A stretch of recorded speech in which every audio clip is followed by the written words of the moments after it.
JF Stretford, Paddock. That's Joe Smith. Manchester United 6, Leeds 2. Look, I've got 12 fingers to count all the It's goals. a good job. I've got 12 fingers to count that. Mate, did you see that one coming or what? I absolutely didn't see that coming. The fucking shots, the pure outrageous attacking from both teams, and on the day, United just blew them away. You know, Leeds had a few chances. United missed about 8 clear chances on top of the 6 goals they scored. I know, it's crazy. United were brilliant going forward today. Scott McTominay was a big part of that. 2 goals in the first 3 minutes. We were sat here, and the one thing we weren't expecting is for United to completely blow them away. It's the one thing we haven't done at all this season. I mean, people talk about, this away form where we always start slowly, we have to come back, we have to win from behind all the time.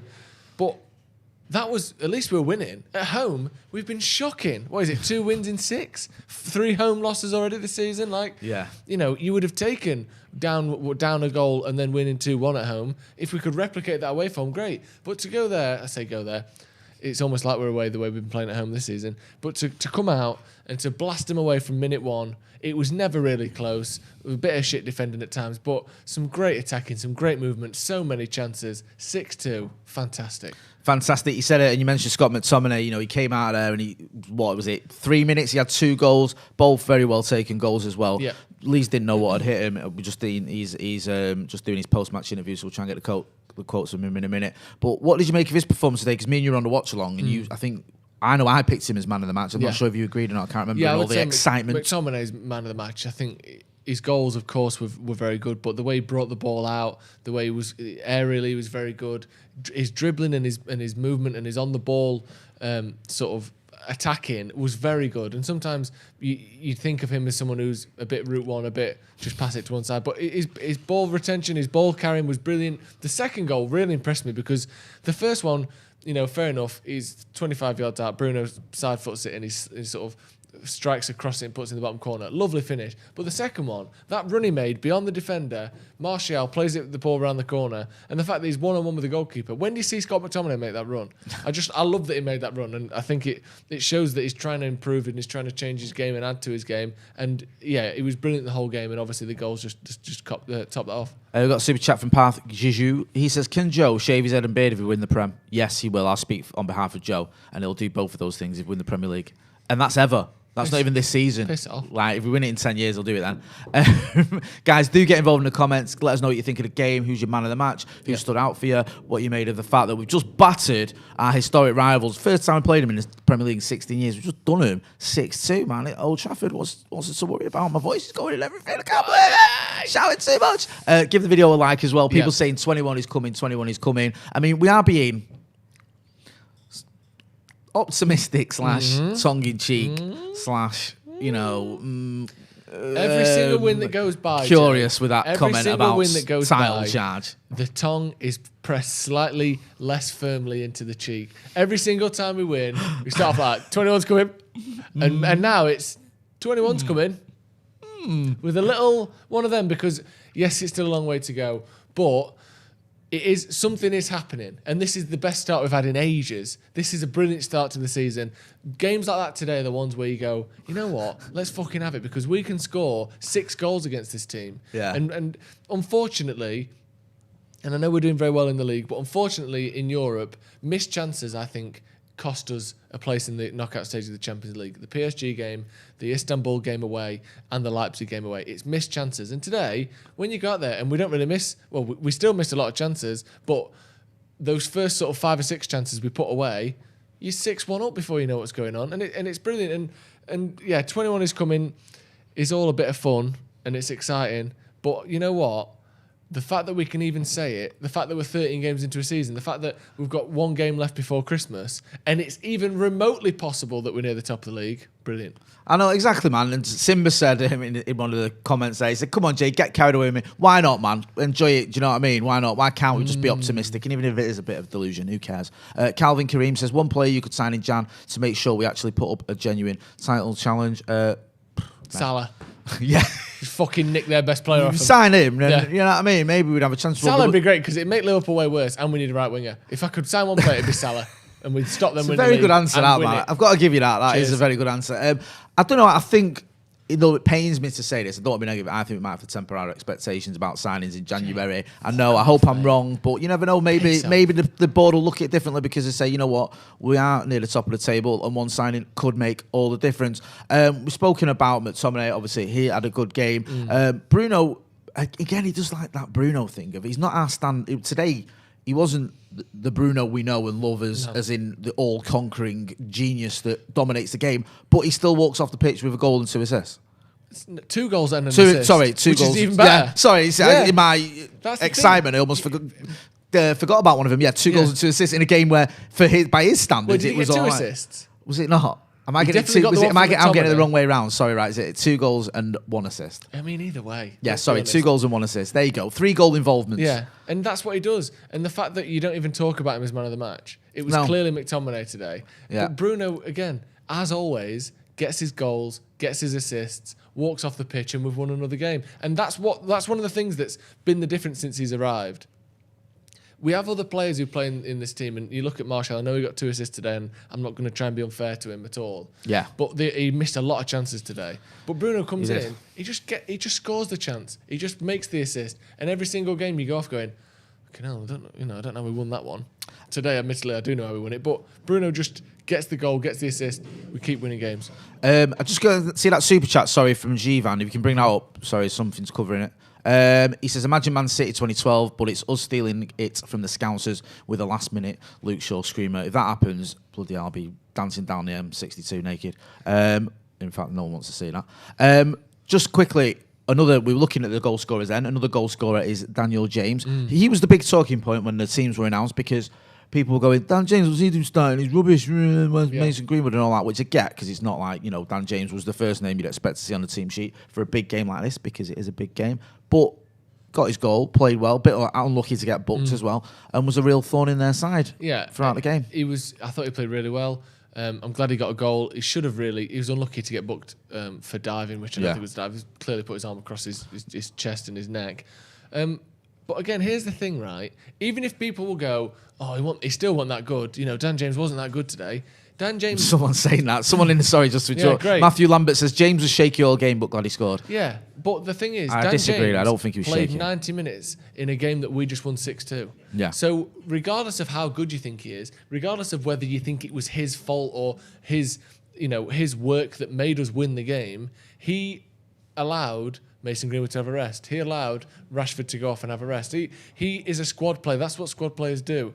As long as he can take part in wins, as long as he can contribute to wins, which he clearly did today, with great running, great counter-attacking, he scored the goal.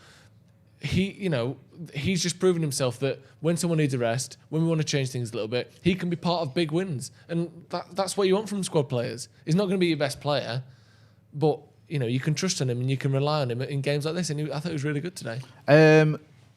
Sorry to be negative, but I will be slightly. Conceded 2, could have been quite a few more, if I'm being brutally honest. I mean, David De Gea did some very good saves. The one I think was a point blank save. Was it Rafinha? I can't remember. Yeah, Rafinha who had the volley, and another one with his legs in the first half, which was good. But from Rafinha. Yeah, we still look vulnerable at the back, don't we? And massively.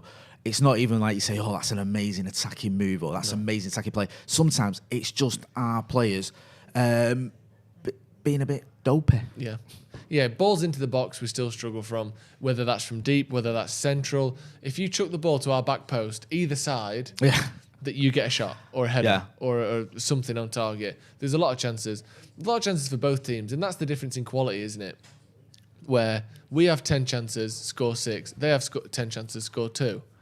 And you can't always just go, our quality is going to be better than yours, because sometimes you get Leipzigged, like we did. Do you know what I mean? Sometimes you just go, we'll try and score, you try and score, we'll win. In these games, it works, because we are better than Leeds, let's be honest. Yep. But that isn't always going to work. But I do worry defensively, something needs to change there, and the way that teams, no matter who they are, Sheffield United got lots of chances, Leeds got lots of chances. Every single team we play against gets lots of chances against us.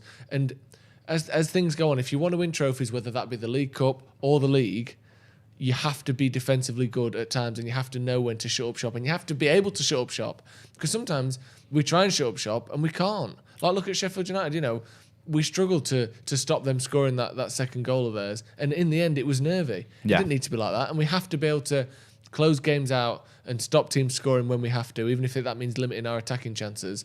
And that may be our undoing further down the line. But for now, 6-2 in it. Omar saying, can we address how poor Marshall has been? I don't think he's been poor. I thought he had a good game today. I just thought his finishing wasn't good enough. He should have scored 2. He should have had at least 1 goal today, if not 2. But overall, I thought his link-up play and his hold-up play was good. I just want to see him scoring goals. We know he's capable of it, and we know one, as you hit the nail on the head, actually, Joe, in a watch-along for once. You said that you said we don't want to like Roberto Firmino for the Scousers last season, where he's like, well, actually, he's a defensive assist-making striker. Yeah. No, we want someone who's going to score goals as well, and he can do that. We know he's not a bad footballer. He can't score goals because he scored 23 last season, and I think I think one of them a penalty or something stupid. Yeah. So he's capable of getting goals, and we want to see it. Ole Gunnar Solskjaer saying this in the watch-along again. You know, as we've all mentioned, we had lots of chances. It could have been 10-2 or something today. Easy. He got his tactics spot on, didn't he? Yeah, brilliant. Come on. And to change it the way he did, and you look at that starting lineup, and obviously we've mentioned the Dan James criticisms. Every time he starts, Ole gets called naive and stupid, for seemingly no reason. But in the centre of the pitch, McTominay and Fred, who generally have been employed in recent weeks as a sort of defensive block against the likes of Everton, PSG, the sort of teams where you think these are going to be very dangerous. He put him in today, and I kind of thought, isn't that a bit overkill for Leeds? I know they've started well, but they were 14th in the league or something. You weren't alone in that, mate. To be fair, all over social media, and people going, really? 2 on midfielders? Do we need both of them? And yet, McTominay was brilliant and was more expansive going forward than I've ever seen him, or as much as I've ever seen him. Fred, I don't think had his best game, but luckily McTominay was there as well. Luckily, there was 2 of them, because otherwise, I don't think Fred was particularly good. You try and play him alongside Pogba, and fair enough, Pogba could have done what McTominay did, but 2 goals from McTominay, you can't argue that as starting him. And generally speaking, the tactics were brilliant, especially going forward, allowing the players to play those balls. We were talking in the watch along, the flicks around the corners, the running off the ball, the running off the man, something that we almost entirely beat out of this team under Van Gaal and Mourinho, where especially Van Gaal, he was so particular and specific about the square inches and the foot you need to be standing, the types of passes you're allowed to make. Those flicks around the corner, those mistakes that this team's encouraged to make, and you end up scoring 6 goals against Leeds, it's something that is really good to see. And it remains to be seen whether we can win a trophy under Ole, which we haven't yet. But so far, can we just get those quotes back up? Sorry, I was going to get into the quotes from. We'll get the quotes up on the screen in just a minute. But the league table there looking pretty good. I don't know what he said. The league table's looking pretty good. Yeah, it's looking pretty good. Looking at the league table there, played 13. We're on 28 points. The Scousers have played 14, and they're on 31. And Leicester in second. We're third, by the way, have played 14, and are on 27. Just behind us is Everton, who've played 1 more game than us, and are on, what are they on, 28 as well? Is that 26? 26. Sorry. United on 26. Sorry, I can't. My eyesight is shocking. So 4 points forget ahead of everything Chelsea. I've just said. We're 4 points ahead of what? Is it 4 points ahead of Chelsea? Yeah. Which, when you're considering it. The summer they had, they came in with a lot of money they spent. They spent was it 200 odd million quid or something? 30 million. Brought in a lot of good players like Havertz, Werner, Chilwell, Mendy, is it? Yep. I'm missing someone out as well. They brought a lot of players in. Yep. We didn't really go big in the transfer market. We brought in Donny van der Beek, brought in Ziyech as well. Ziyech, that's the lad I was forgetting. But we did bring in a few players. Didn't go bonkers though. People were saying we've not spent enough to challenge at the top. And okay, it's only 13 games in, but so far, so good.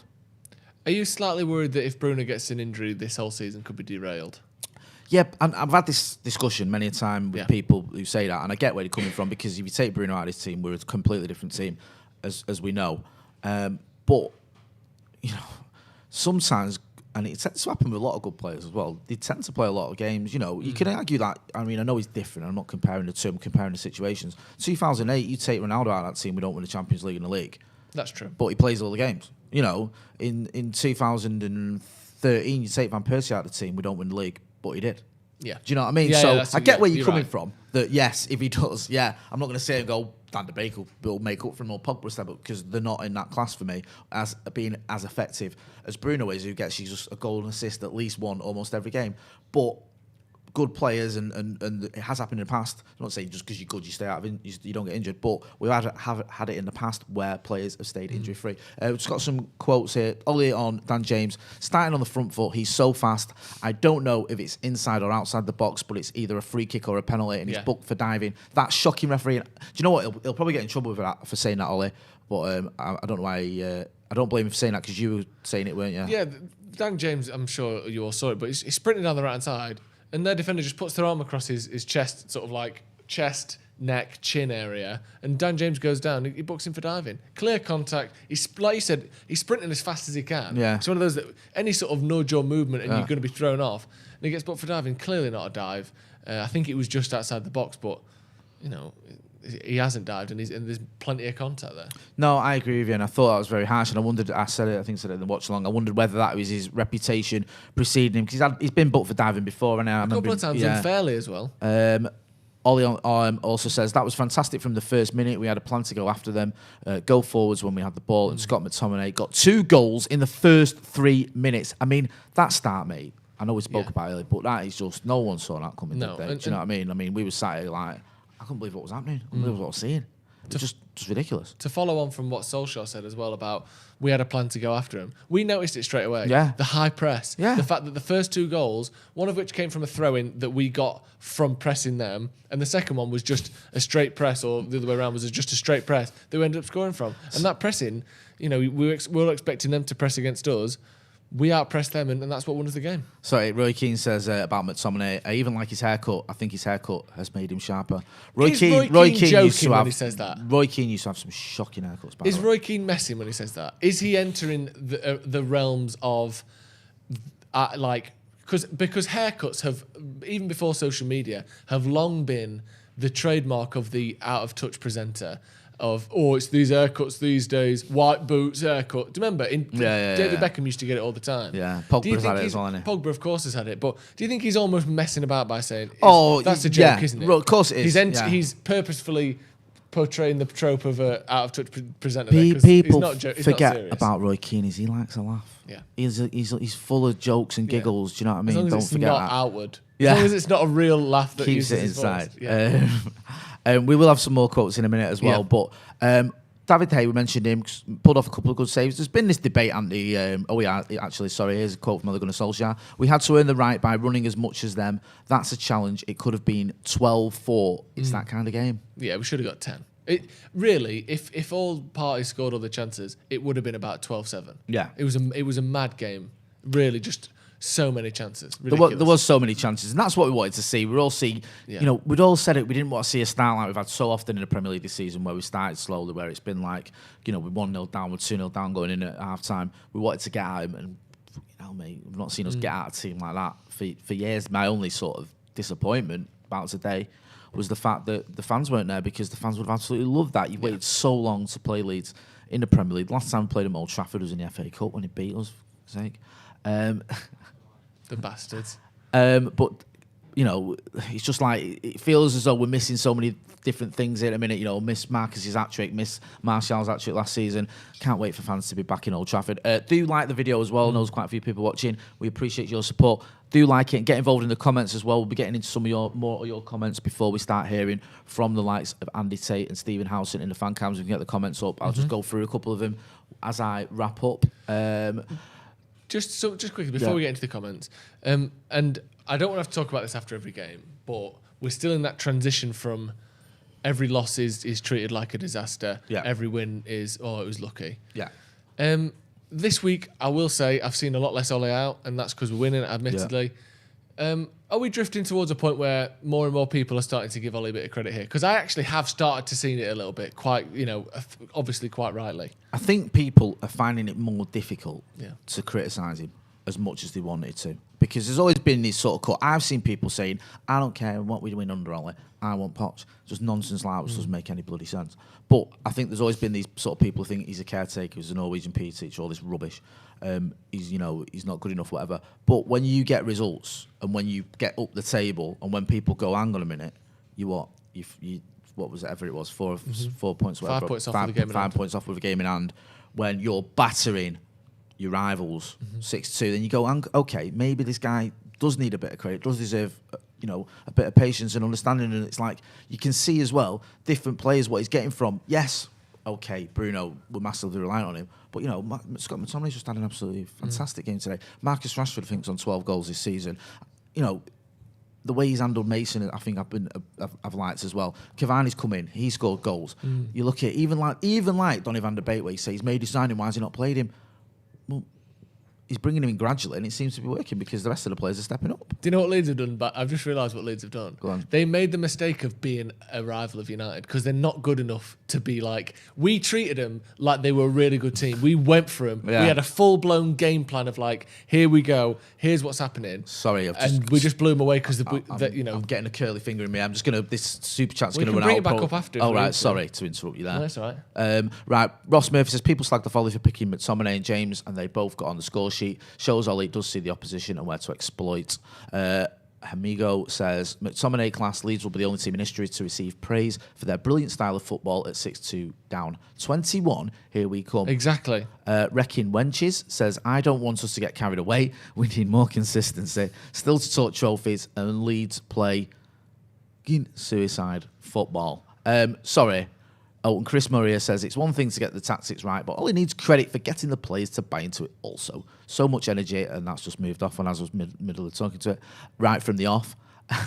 Not a bad cow says Ollie puts in a decent title charge in spite of crap owners. With all the Ollie out and media finally back off, and any transfer thoughts for Jen. That's a good point. Crap owners, I agree with that one. Sorry, Joe, I interrupted you saying we treated Leeds. Yeah, we really went for this, and we had a full on game plan. Like we're playing against a good team that's one of our rivals. Yeah. We started like fucking hell, we're playing against Liverpool here, and fortunately for us, and unfortunately for Leeds, they're a bit shit. So when you start like that against a team that is 15th in the table, you just blow them away. That was great. Why can't we see that every week? We started like we played against Liverpool. And actually, they've got a decent manager, but they're not that good.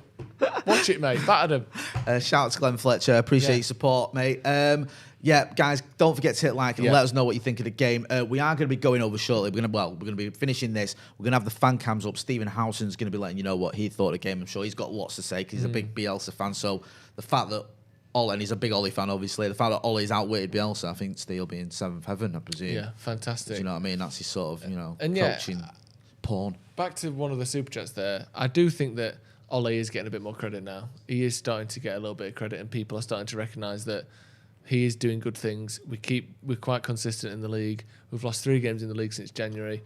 And yeah, we're doing really well. And I do think, despite what some people want to say, there's no denying that, and things are going in the right direction. Darcy Sweeney says, give Ollie his targets! Exclamation mark, exclamation mark, exclamation mark. Transfer targets? Yes, I presume so. Unless I give him, other targets. That'd be a good start, wouldn't it? It would, because he didn't get the targets he wanted. He didn't get Grealish, he didn't get Sancho, he didn't get Upamecano. Yeah. But he still got us challenging despite that. So you've got to give him credit. He looks a bit. No, he's just brought in a fucking microwave pasta into the studio there. Callum with his microwave. People still say we need a centre back. We do need players. We can't keep conceding chances how we did today. We can't keep conceding chances. We do need players. I think that yes, you can look at it and go, okay, when it's that sort of game, when you're going all out attack almost and you're pressing high, you're going to get caught out. And when you've got a sort of 4-goal cushion or whatever it was before they scored, or a 3-goal cushion, was it 3 or 4? It was 4, wasn't it? So you can't be too downhearted about the defence, but this isn't the first time. We have to sort of acknowledge that defensively we have looked a bit frail. I'm going to wrap it up. Before I do, I've got a quote from Dan James. He says, you could see that with the goals we scored, we went, oh no, it's gone, that quote. Sorry about that. That quote's gone. But anyway, he's obviously buzzing. Oh, he's come back again. You could see with the goals we scored, we went 3-0 up quite early and 4-0 before half-time. So we just had to keep our heads after they scored that gool just before half-time, which gave them a little lift. I'm glad for Dan James. It was almost inevitable. Do you know in the way that Henderson played... Ollie Fergie, bloody hell. Ollie played Henderson against Sheffield United. Sent you crazy, Joe. It's because I saw 6-2. It's like Fergie's here. It felt like the old days, Joe. Hey, it's like Fergie, yeah. Van Nistelrooy got an hat-trick. He was brilliant today. He was brilliant, that Dutch bastard. Ollie, played Henderson against Sheffield United, didn't he? Because he'd been on loan there. Yeah. It was almost like he played Dan James against I Leeds. was thinking because he'd signed for Leeds and then didn't end up signing Go for on, son. Do you know what I mean? It's like you knew he'd score because he almost played for Leeds. It's like Ollie just picks players based on a bit of sentimentality. Fucking hell. Freudian slip. Imagine that, though. You know what I mean? Listen, It's Fergie's at the wheel. That's It's all I'm happening. going to say. 21's on its way. Van Nistelrooy's taking us to the European Cup. On that bombshell, Fucking hell. me and Joe have lost it. I've lost lost my it. voice. He's lost his marbles. But Yeah. we're loving it because Manchester United have batter them bastards from down the, wherever it is, across the Pennines. 6-2. An absolute thumping. Go on. Come on. We'll see you at Old Trafford in 16 years, you absolute small-time gits. That's been Joe Smith. I've been Jay Motti. This has been Stretford Paddock Live Review. Don't forget to like, share, and subscribe. And if you're not doing already, check out the members, where we've got the membership section, where we've got a giveaway, the 12 days of Paddock over Christmas, starting on Boxing Day, where we're giving away a load of goodies, including a PlayStation 5. So make sure you check that out. Thanks for watching.